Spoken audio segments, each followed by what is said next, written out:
That's awesome. That's what I'm talking about. And then you can give up the belt. That's right. Your pants might fall down. Pants might fall down. I know. I understand. Mr. Steyer, are you going to make a comment about the conditions here and what the federal government might want to do to address the issues of public Yes, I housing am. here in the United States? The federal government has given up its responsibility to deal with housing, affordable housing across the country. And they've done it for decades, and it has to end because you can see that we have deteriorating and inadequate public housing and affordable housing across this country. And we've got to rebuild it, we've got to improve it, and we're at least 7 million units short across the United States. And we've got to do it in a smart, climate smart way, and we've got to use it to create millions of good paying jobs throughout the communities. But we got to do it. And we got to start, and we got to get going, we got to spend the money, because counting on the market to solve this problem and have the government absolve itself of its actual responsibility hasn't worked. This is the proof. What prompted you to come to McDougal Terrace? How did you hear about this community?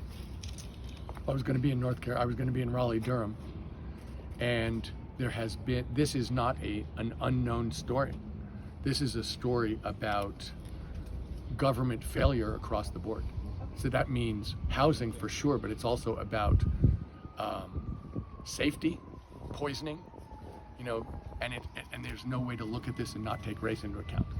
So this is a story about what government hasn't done successfully and what we need to do 1,000,000 times better.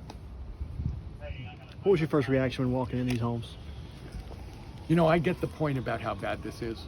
I also get the point that the people from this community have done a lot of work, like John, that have stepped up to try and make sure to take care of the people who are moved out of their houses, who are moved into hotels, to make sure that actually they're being fed and cared for.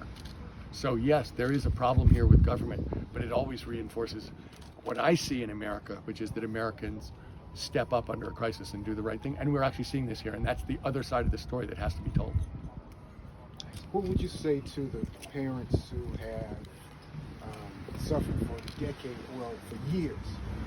What words of encouragement would you give them who are suffering from what I call economic ethnic cleansing? Because that's to me what it is, economic ethnic cleansing. What would you say to the parents with children in the McDougal Terrace? Let me say this. The inequality in America is unbearable, unjust, and cannot continue. And there's no way to talk about inequality in the United States of America without talking about race explicitly. Yes, sir. And here is a perfect example of every single one of those points. I'm really running for president because I believe the government's been bought by corporations and isn't even trying to serve the people of the United States. So when I say, that's what I'm doing. And I say to people, look, my team is the American people. I'm not wondering who I'm for or how much I'm for. I'm 100% in on this fight. I'm asking people to support me so I can support them. So, if you like, we can take a quick walk. The shirt? I've never taken the shirt off. We're gonna be like, no, really.